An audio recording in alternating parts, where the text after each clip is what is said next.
Hey there gamers, and welcome back to the channel. Today what we're going to be talking about is the new decor mode, which of course has people up in arms, and there's a lot of confusion about it, which is quite reasonable because some of the things that the patch notes told us about this change were completely inaccurate. In today's video, it's not my goal to share my opinion on this new change. What I want to talk about is how to use the new decor feature because I'm seeing a lot of confusion surrounding this new system. So in this video, we're going to go over all of these changes and how they work, but I think the first thing I need to address is this line right here, because this is what has a lot of people confused. It states adjusted camera speeds in edit mode so that the camera moves slower while zoomed in and moves faster while zoomed out. And this is entirely inaccurate. I'm not sure why they worded it this way because it's simply not true. And I'm going to demonstrate that right now. So here we are scrolling along in the new decor system. And as you can tell, I'm moving quite slow, but I am zoomed in. So let's zoom out and see how much faster we move. All right, I've zoomed out as much as possible. Look at that. We're moving at the exact same speed. So what's going on here? Why I zoomed out, it said the camera moves faster if I zoom out, so why am I still moving so slow? Well, if we start to toggle up, we'll notice an increase in speed. So that has led some players to believe that your camera angle also impacts speed. And while that's somewhat right, it's also somewhat wrong.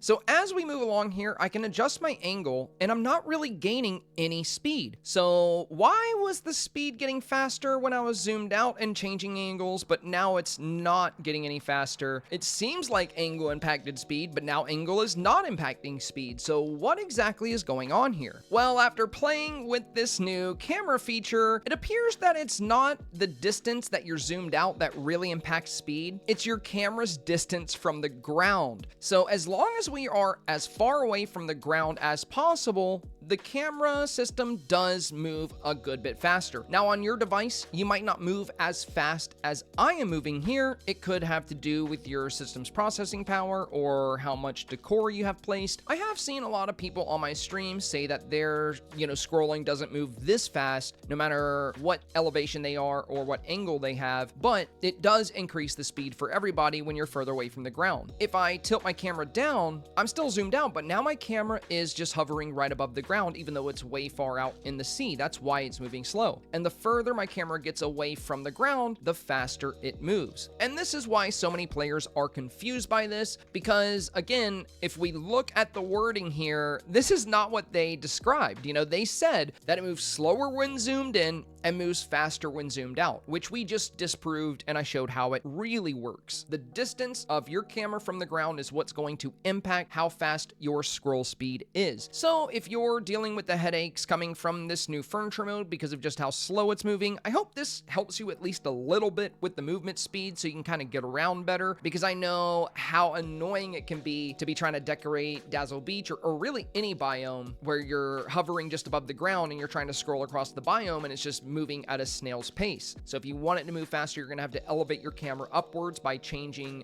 its angle. But again, if your camera is right up against the ground, changing its angle isn't really going to give you much of a speed boost. So getting that camera angle as far away from the ground as possible is what's truly going to increase your camera movement speed. Maybe this is unintended, maybe they will fix this, but I do believe this is why so many players are having major issues. That might not have fixed your issue altogether, but hopefully it gives you a little bit of clarity on how the system works. Now let's talk about some of the other features of this new system, which I do think are quite nice. First off, we have adjusted edit mode so that you may continue to place copies of a given furniture item without returning to the furniture menu so long as you own one or more additional copies of this item. Now, this new change is quite easy to demonstrate. If you just go into your inventory and grab any item that you have multiples of, you can select that item, and then once you place it, it's not going to send you back to the menu. You can just keep placing the item like over and over. So I do like this new addition to the system. It is a lot faster than having to go back to your menu every single time you place something, and it's quite easy to utilize. And of course, if you place too many items, you can always use the left bumper undo option down here just to take them all back if you want to. Next up, we have added the ability to duplicate a placed furniture item that you have selected in edit mode so long as you own one or more additional copies of this item. And this feature is also quite simple. Whenever you hover over an item, it'll actually tell you how many more duplicates of that item you have. For these luminescent flowers, as you can see, I have 8 additional copies. And if you look on the left-hand side of the screen, I was pointing in the wrong direction. If you look in the left-hand side of the screen over there, you'll see, since I have an Xbox controller, it says press X to duplicate. So if I hover over this item and press X, boom, just like that, I have another copy. And when I place one of these copies, it does not send me back into the menu, so I can just keep placing more duplicates until I run out. So also a pretty nice fun feature, because if you want to add more of a certain decor item that you already have in your valley, you don't have to go to your menu at all. You can just hover over that item and press the duplicate option to pull out more additional copies of that item. Now we have one of my favorite new features, which states added the ability to replace all connected pieces of a given path or fence with a different style, so long as you own enough copies of it. So unlike the duplicate feature where we hover over an item, with this feature you actually do have to select the path. So what you'll do is just grab one piece of the path, and now at the bottom of the screen you're going to see a new option that says left trigger to replace. So once you press left trigger, it's going to bring up a list of all your pathing. If you don't have enough of a certain pathing to replace it, it will be grayed out. But let's say I wanted to replace all of this with the newer Main Street path. I would just click the Main Street path and boom, just like that, the pathing is replaced. Of course, if you don't like the new look, you can always just use the undo button. Now, as the note said, this works with fencing the exact same way. Select one piece of fencing, hit left trigger, and then you're gonna get a list of other fences that you have enough of to actually replace this row of fencing. And it's always just going to replace the fencing that's actually connected here. So if we wanted to swap this to the metal spike fence, we would select that. And as you can see, that entire strip of fencing has been converted. Again, left bumper to go back to where you were before. And that's the gist of how this new feature operates. Our next topic here says adjusted path and fence placement when using a controller to more easily set tile by tile placement in the cardinal directions. When playing on controller, if you place down pathing, you'll notice there's no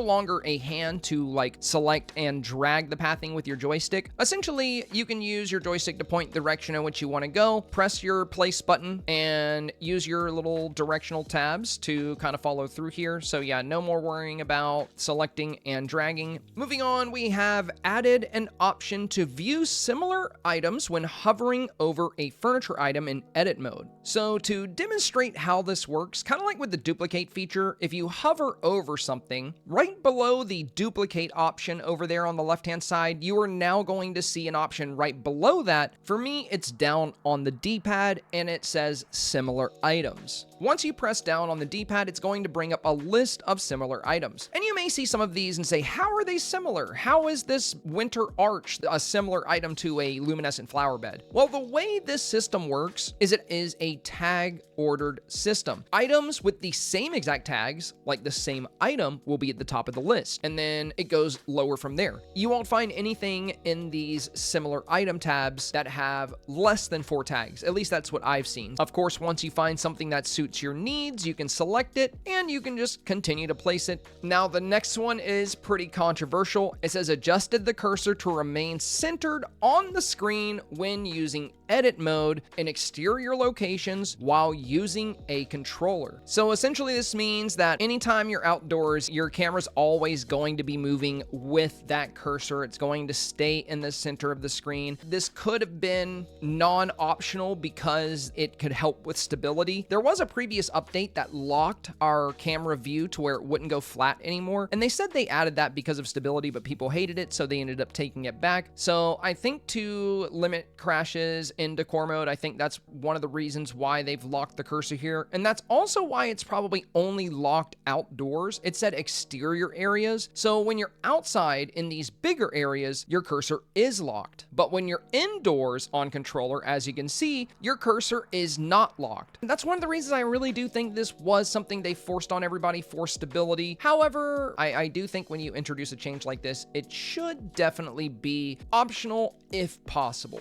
The last thing we're going to talk about here is something I was really excited about when I read the patch notes, but eventually was very disappointed with, which says added the ability to hide the game UI while in edit mode. This was really exciting for me as a content creator because if you watch a lot of my videos, I do a lot of these really cool scenes of my biomes where I slowly pan across the biome like so. But now when I pan with my controller, I get this hand stuck in the center of my screen, and in my eyes, that hand is part of the UI. But when I press the hide UI option, which you can see down there at the bottom left side of the screen, it's right above save and exit. When I press hide UI, the hand doesn't go anywhere. So this really doesn't do much for me. I mean, I still have a big old hand in the middle of my furniture mode here. And a lot of people I know like to use the furniture mode to take Instagram pictures, especially on console devices. I talk to a lot of people that do this, and now they feel like it just doesn't work anymore because there's just a big hand in the center of whatever picture they take. So yeah, if you're going to hide the UI, I feel like you should definitely hide the whole UI, not just the outer branches. I think the hand should disappear too. So it's kind of unfortunate we're stuck with this. Now, if you're on PC, you can move the hand out of the way, but as soon as you try to pan the shot, you know, the hand's going to come back. Now, I could pan with my mouse, but panning with the mouse is a bit choppier. It's not quite as smooth as panning with the joystick, but I mean, this is only something you're gonna have to deal with if you're trying to gather content. But yeah, as far as the hide UI, I think everybody would like this feature a lot more if the hand wasn't there. Now, I will also say if you are on PS5, I don't know if this is happening for everybody, but I have a good friend of mine who's also a content creator, and she told me that the hide UI option is not even there for her. Like, there is no hide UI option available. That must be a bug. The hide UI was in the patch notes. It was made to roll out for everybody, so if it's not showing up for certain people, I can only imagine that that was unintended. So hopefully that'll get patched at some point. You will be able to hide your UI. And if they do patch that, hopefully they'll remove the hand as well, because let's be real, the hand is part of the UI. So if you're going to remove the UI and you're going to leave the hand there, well, you can't call that removing the UI. You could say partially removes the UI or something, but yeah. And also, as I can see here for chat, I do see multiple people saying it's not there for me either. Yes, that's true. I don't have it either. That option isn't there on PS4, so it's an issue for all PlayStation users, unfortunately. Okay, interesting. So the hide UI option doesn't seem to be available on PlayStation. Let me know if anybody else on any other console can't use the hide UI option. From what I've heard right now, it seems that it's just not showing up on PlayStation for some odd reason. Hopefully that will get fixed. And there you have it. That is a full breakdown of everything we know right now regarding the new Decor system. And I know there's a lot of debate right now. I hear from a lot of people that really like the new system, and I've heard from a lot of people that just despise it. So the community is definitely divided on this. Again, I think one of the best things they could have done here is maybe made it optional, and maybe even made it optional on platforms that were crashing and said, hey, look, if you're crashing in edit mode, try this stable version. You can toggle on this stable version. I don't know. I mean, I just feel like players should have a say in the way they play the game, but it is what it is. This is how it is right now. So I just want to tell you guys how it all works so that you can make the most of the Decor features that we have right now. Maybe it will change a bit in the next update. Maybe we'll see some adjustments. If you found today's video helpful, informative, or simply entertaining, please do me a very big favor and press that like button, as it helps more people discover my channel. Consider subscribing for more Disney Dreamlight Valley and gaming content. As always, thank you so much for your time today, and I hope you enjoy the Lucky Dragon update.